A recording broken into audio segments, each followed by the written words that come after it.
The Lexus IS has a simple mission. It needs to be a car that you'd enjoy owning more than a Mercedes C-Class, an Audi A4 or a BMW 3 Series, the three leading choices in the compact executive saloon segment. The objective then is straightforward, but achieving it is anything but, as other brands who simply tried to copy the winning Teutonic formula have found to their cost. Lexus used to be one of these, but with this third generation IS, they've been a bit cleverer, primarily through the offering of petrol-electric hybrid power rather than the kind of 2-litre diesel engine business buyers will be used to. It's a refreshing approach for people in search of something just that little bit different. Here's an interesting car, the Lexus IS.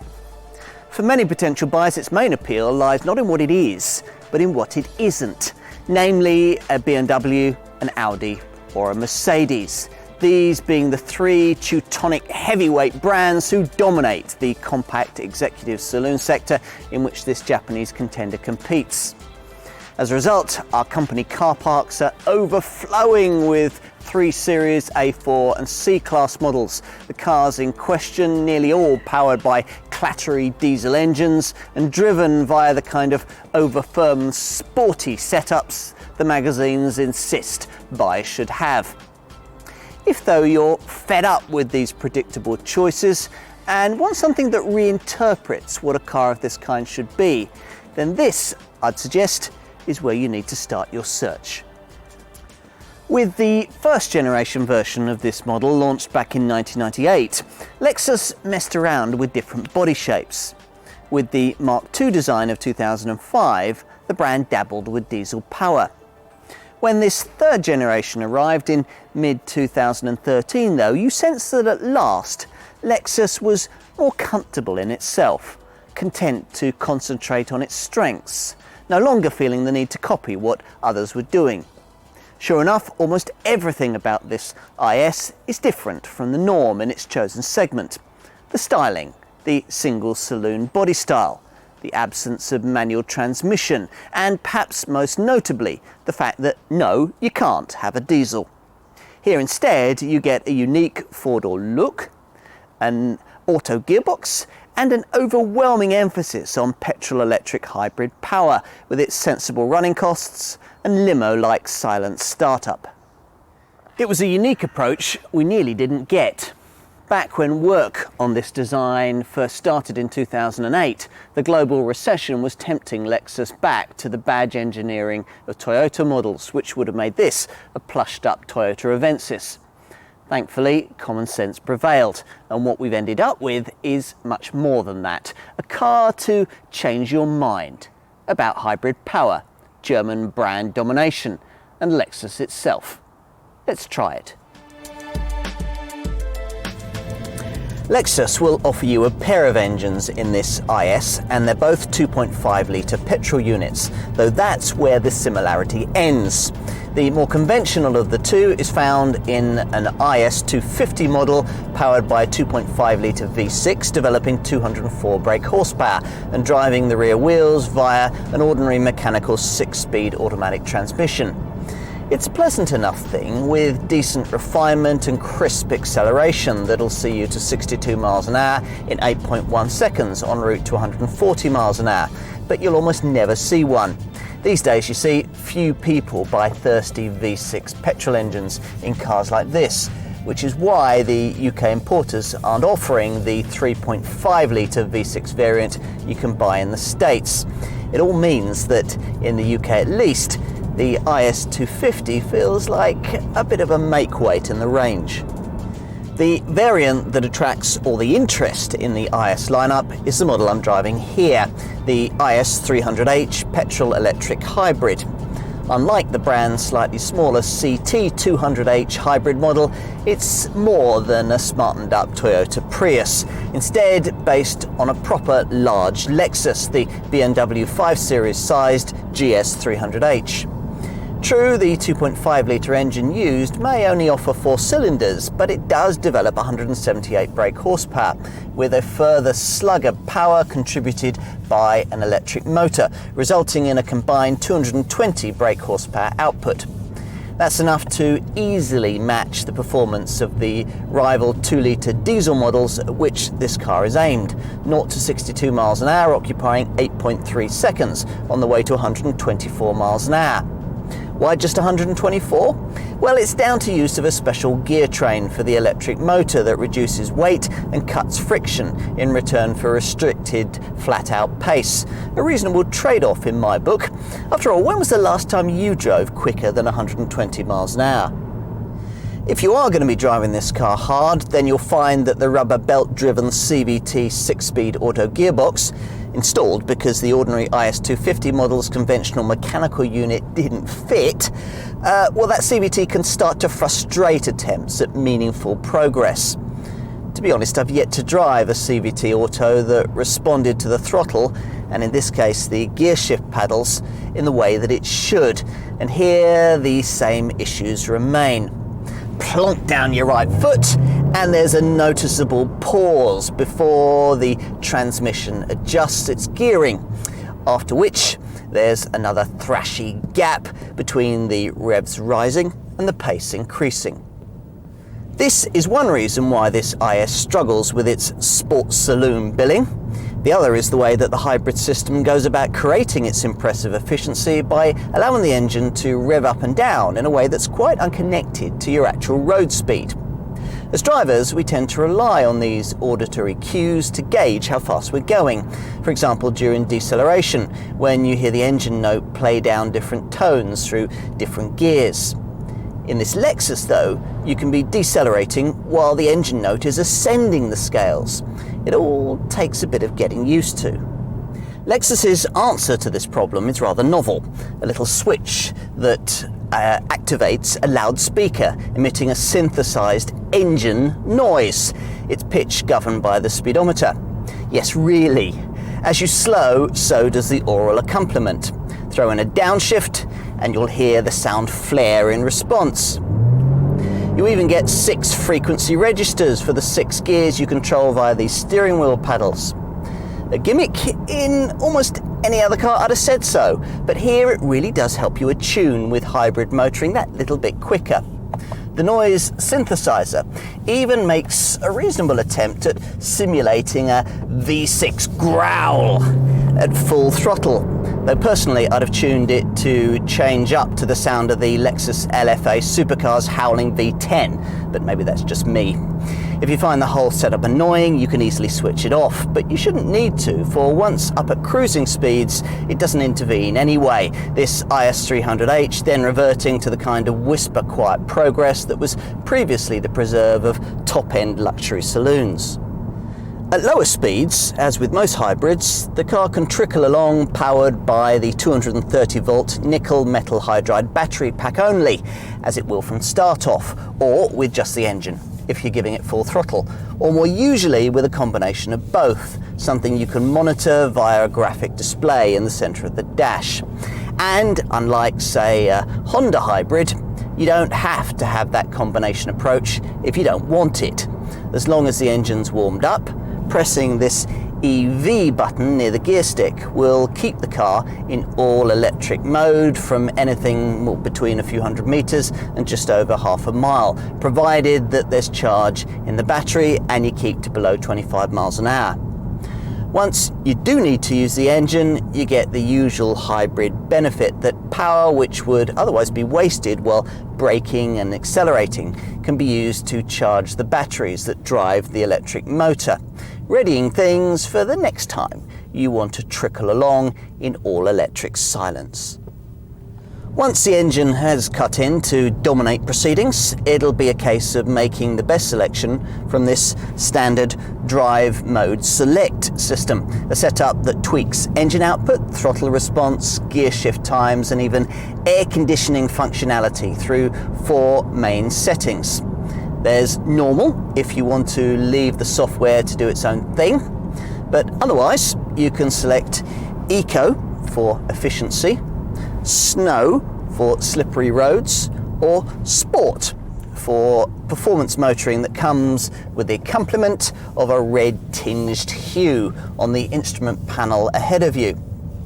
Those likely to want to be selecting sport on a regular basis are the folk being targeted by a firmer sprung and more dynamically inclined F-Sport variant, which also comes with the option of an AVS adaptive variable suspension system that gives you a 5th Sport Plus option on the drive mode select controller.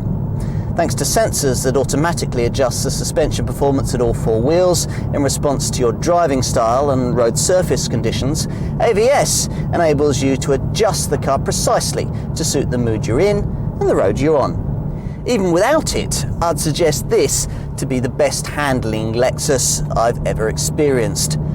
Developed at the fearsome Nürburgring Nordschleife, it tackles the bends really nicely, thanks not only to this hybrid model's perfect 50-50 weight distribution, but also to a body shell 10% stiffer than that of the previous model, and a redeveloped double wishbone front and multi-link rear suspension design that decreases body roll by 25%. Unusually for a Lexus, the steering is particularly good, with pin-sharp accuracy and a nicely weighted feel, despite the all-electric setup. The ride's good too, even if you choose the 18-inch wheels and the F-Sport model's firmer suspension, with enough suppleness about it to cope with our hopeless road surfaces. Plus, the stability control system is one of the best in the business, intervening gently and almost imperceptibly. Get this car on a test track with all its electronic aids disabled, and you'll find a chassis that's as playful and talented as you'd expect for a car that's enjoyed thousands of hours of honing around that infamous bit of tarmac in Germany.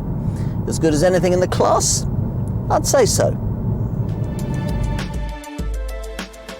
Lexus has decisively shifted from bland to bold with this 3rd generation IS. Doubtless there'll be a few who don't take to this Mark III model's more extreme styling, but my guess is it'll win a good deal more admirers thanks to its more assertive persona. At the front here we get the signature Lexus spindle grille, flanked by xenon headlamp clusters underlined by daytime running lights fashioned in the L of the Lexus logo. It delivers a highly distinctive visual signature that's even more dramatic if you've an F-Sport model with a mesh front grille and a swoopier front spoiler. That front grille defines the dynamic shape of the body, the starting point for creases that widen across the powerfully domed bonnet before passing through the base of the front pillar and tightening as they flow towards the rear. The shape is certainly expressive with its muscular front wings and flared wheel arches, and features a strong horizontal beltline that's supposed to create the impression of larger rear tyres and a lowered centre of gravity. And just look at this rear light cluster. It seems to start from the rear wheel arch before framing the rear number plate. It even incorporates an aero stabilising fin. Lovely. Before I get all carried away, I should point out that more importantly, this is a bigger car than before, 75mm longer and 10mm wider. In fact, the extra size paying big dividends when it comes to rear seat space, traditionally a shortcoming not only for this Lexus, but for most of its direct rivals. Get inside and you'll find that the extra space the bigger wheelbase generates has been well used, whereas the old IS was pretty cramped back here. This one offers best-in-class standards of knee room. There's 85mm more of it than before, aided by front seats that are thinner than the old car. Headroom's not as impressive though, and as is the case with obvious rivals, you certainly won't want to be stuck in the middle at the back, legs astride the inevitably prominent transmission tunnel here. Up front, first impressions are very positive indeed. For a start, the basics are right. All-round visibility is good, the mirrors are big and clear, and the driving position is adjustable in just about every imaginable way. And the seats, pedals and steering wheel all feel great. But it's more than that. Put bluntly, this cabin feels better built with higher quality materials than anything else in the class, and by quite a margin too. Even the faux leather looks realistic, and there's plenty of the proper stuff too. Highlights include the lovely analog dashboard clock and the touch-sensitive electrostatic switches that you use to adjust the air conditioning temperature. Oh, and the way that the electric windows slow as they gradually close with a lovely softened thud. As with bigger Lexus models, the dash is split into distinct display and operation zones, the upper display section dominated by a 7-inch LCD infotainment screen. If that includes satellite navigation, then operation can be marshalled by the 8-way movable so-called mouse that you'll find in the lower operation zone here, with functionality that not everyone likes. It does, after all, take quite a subtle touch to guide the cursor where you want it to go. Once you've got the hang of it though, it all works fine. Overall, I'm not sure the control systems can quite edge Audi, but it's a close run thing. The seats, with their lovely quilted finish, are also worth a mention, as those drivers who like a sporty feel can get hunkered right down in the car, while those who prefer a more elevated view can jack them up a fair way.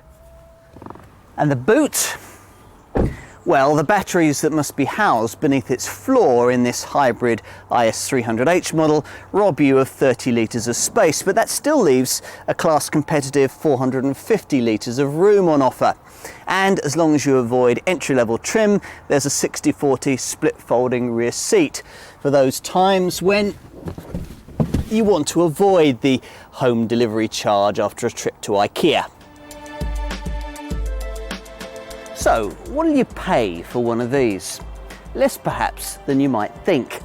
The minority interest IS250 variant will give you plenty of change from £30,000, that figure being the starting point for the various derivatives that make up the IS300H petrol-electric hybrid powered lineup that will account for over 90% of sales. Whichever of these two petrol-powered variants you decide upon, there's just this sole four-door body style, but buyers do get the option of more dynamic F-Sport trim for an extra £4,000. So, what kind of value proposition does that represent in a compact executive saloon segment where there's nothing quite like this IS300H hybrid model? Yes, you can get hybrid versions of the similarly sized BMW 3 Series and Infiniti Q50, but they're both based around thirstier and more powerful V6 petrol engines and will set you back around £10,000 more. That leaves this Lexus really competing more directly with 2-litre diesel models in this sector, or at least the more powerful ones. Essentially, you're looking at the BMW 320d, the Mercedes C220 CDI, and the Audi A4 2-litre TDI 177 PS, all of which will demand the same kind of £30,000 budget when ordered with the automatic gearbox that's standard on this Lexus.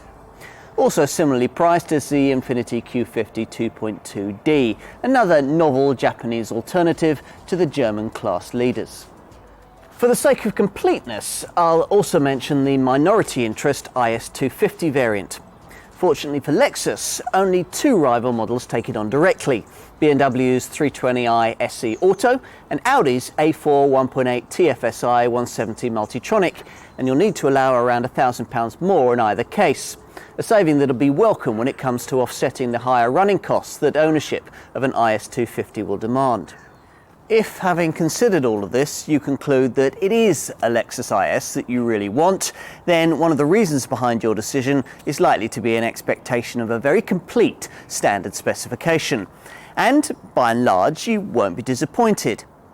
Though I'd expected the entry-level variants to come complete with executive basics like parking sensors, front fog lamps and rain-sensing wipers. You do, of course, get these further up the range, and all models come complete with plenty else. Now that means alloy wheels, HID auto headlamps with LED daytime running lights, power folding heated mirrors, hill start assist control to stop you from drifting backwards on uphill junctions, cruise control, a 6-speaker stereo system with DAB digital radio plus an aux-in socket and a USB port, Bluetooth phone compatibility, and the Drive Mode Select system that lets you tune the car's responses to the way you want to drive. If you're the kind of person likely to be using Drive Mode Select regularly, then you might want to consider finding the extra to get yourself into an F-Sport model, which in IS300H guise is the only variant in the range to offer the option of the AVS Adaptive Variable Suspension System. The F-Sport package does, however, include a standard, more dynamic styling, firmer suspension and LFA supercar style instrument graphics. The premium required doesn't get you leather trim though. For that, you've to stretch to a top-of-the-range Premier variant like the one I have here, a car that also adds niceties like heating and cooling for 8-way adjustable powered seats and a truly excellent 15-speaker, 12-channel, 835-watt Mark Levinson premium surround sound system. You also get a hard disk-based sat-nav with 3D dynamic route guidance and some very clever features like a weather radar display and the ability to use Google local search via your phone with addresses from Google Maps downloadable as navigation destinations. The system also includes Lexus connected services, a setup that can show you local car parks, tell you how pricey they are and direct you to them. You can also get Google Street View and what's called Panoramio, a photo sharing service that allows images to be uploaded for viewing on the center console display. Safety kit includes the usual things: a pedestrian-friendly bonnet, Isofix child seat fastenings, and no fewer than 8 airbags, twin front, side and curtain bags, plus knee bags for both front seat passengers. Plus, there are all the usual electronic driving aids for braking, traction and stability to try and ensure that you'll never have to use them. Now, in most other cars, these systems would activate when you're driving on the ragged edge. In an IS, though, it's all done a bit more cleverly. The so-called Lexus Vehicle Dynamics Integration Management setup, coordinating everything together and taking action to correct the car just that little bit earlier. You can go further still on the safety front, but only if you've opted for this flagship Premier variant, which offers 2 key options in this regard. The first will see your car fitted with a rear-mounted radar that powers a blind spot monitor to stop you from dangerously pulling out to overtake in front of another car, and a rear cross traffic alert system that warns you of an approaching vehicle when you're reversing out from a parking space. The other option is to specify what's called a technology pack with 4 further systems. Automatic high beam dips your headlights for you at night. Lane departure alert stops dozy drivers from veering out of their lanes on the highway. Adaptive cruise control automatically keeps you a safe distance behind the car in front on the motorway. And a pre-crash safety system scans the road ahead to detect potential accident hazards, warning you as they appear and even braking the car if you don't respond. 2 engines are on offer to IS buyers. Both deliver similar outputs, but one costs nearly twice as much to run as the other. No prizes then for guessing which unit will mop up the most sales. It won't be the 2.5 litre petrol V6 you'll find in the IS250. This engine may be creamy smooth and slightly more efficient than it was when plumbed into the previous generation IS, but its figures, 32.8 miles to the gallon on the combined cycle and 199 grams per kilometre of CO2, still struggle in the modern era. And you get worse than that if you choose an upper spec variant with bigger wheels. Insurance groupings range between 31 and 33. On to consider the running costs of the petrol-electric IS300H hybrid that I'm driving here, which make very impressive reading indeed, even against the best of this car's 2-litre diesel-powered compact executive saloon rivals. Let's start with cleanliness. A rival Audi A4 2-litre TDI 177 PS Multitronic chugs out 127 grams per kilometre of CO2, while a Mercedes C220 CDI Auto does slightly better with 116 grams per kilometre.